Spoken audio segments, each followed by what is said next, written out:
नमस्कार, मैं हूं आरजू अंसारी और आप देख रहे हैं राष्ट्रीय जगत विजन न्यूज। अंबिकापुर में प्रदेश के वरिष्ठ कांग्रेस नेता टीएस बाबा ने बढ़ती ईंधन कीमतों और पेट्रोल डीजल में एथेनॉल की बढ़ती हिस्सेदारी को लेकर सरकार पर निशाना साधा है। मीडिया से बातचीत के दौरान उन्होंने कहा कि सरकार लोगों को एथेनॉल मिश्रित पेट्रोल डीजल खरीदने के लिए मजबूर कर रही है, जबकि इससे वाहन मालिकों को नुकसान उठाना पड़ रहा है। टीएस बाबा का दावा है कि एथेनॉल मिश्रित ईंधन के इस्तेमाल से वाहनों का माइलेज कम हो रहा है और इंजन पर भी इसका प्रतिकूल असर पड़ रहा है। उन्होंने सवाल उठाया कि जब एथेनॉल फ्री पेट्रोल डीजल का विकल्प उपलब्ध नहीं कराया जा रहा है तो सरकार की मंशा पर भी सवाल खड़े होते हैं। उन्होंने मांग की कि यदि एथेनॉल मिश्रित ईंधन से माइलेज कम हो रहा है तो उसके अनुरूप पेट्रोल डीजल की कीमतों में भी कमी की जानी चाहिए ताकि आम उपभोक्ताओं पर अतिरिक्त आर्थिक बोझ न पड़े।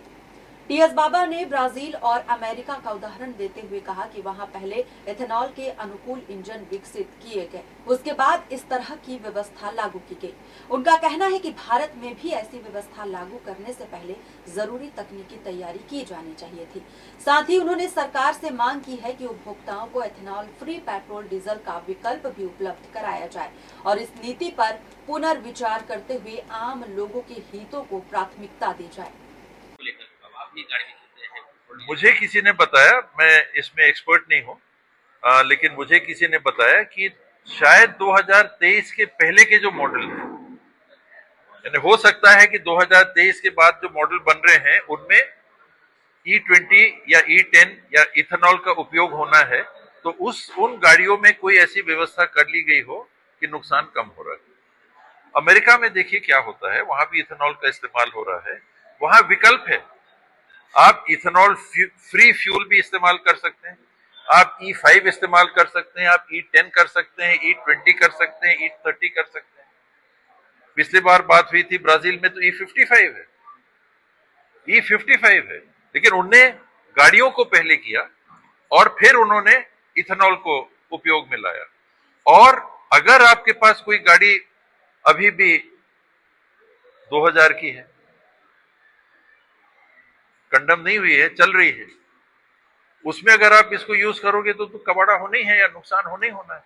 उपभोक्ताओं को जानकारी देके तो आपको जो विकल्प देना चाहिए कि इथेनॉल फ्री भी पेट्रोल उपलब्ध है और इथेनॉल वाला भी पेट्रोल उपलब्ध है, आपको जो चाहिए आप उसका उपयोग करिए, ये विकल्प भी नहीं दिया जाएगा।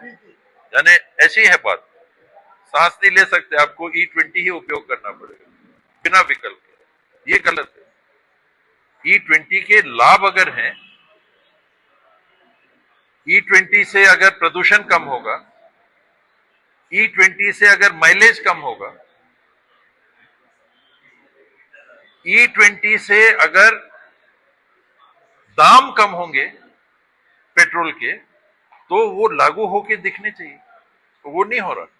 E20 सिर्फ हो रहा है, गाड़ी तैयार नहीं है, टैक्स का छूट आपने नहीं दिया, माइलेज कम आ रहा है तो सस्ता हो, चलिए उपभोक्ता के लिए की बात आई, मेरी गाड़ी भी ठीक रहेगी, दाम भी इसका कम है, प्रदूषण भी कम होगा, तो हम इसका इस्तेमाल करें, लेकिन आपने उपभोक्ता को विकल्प नहीं दिया। फिलहाल इस खबर में बस इतना ही। देश प्रदेश की खबरों से अपडेटेड रहने के लिए हमारे चैनल को सब्सक्राइब करें और नई खबरों के नोटिफिकेशन के लिए बेल आइकन जरूर दबाएं। नमस्कार।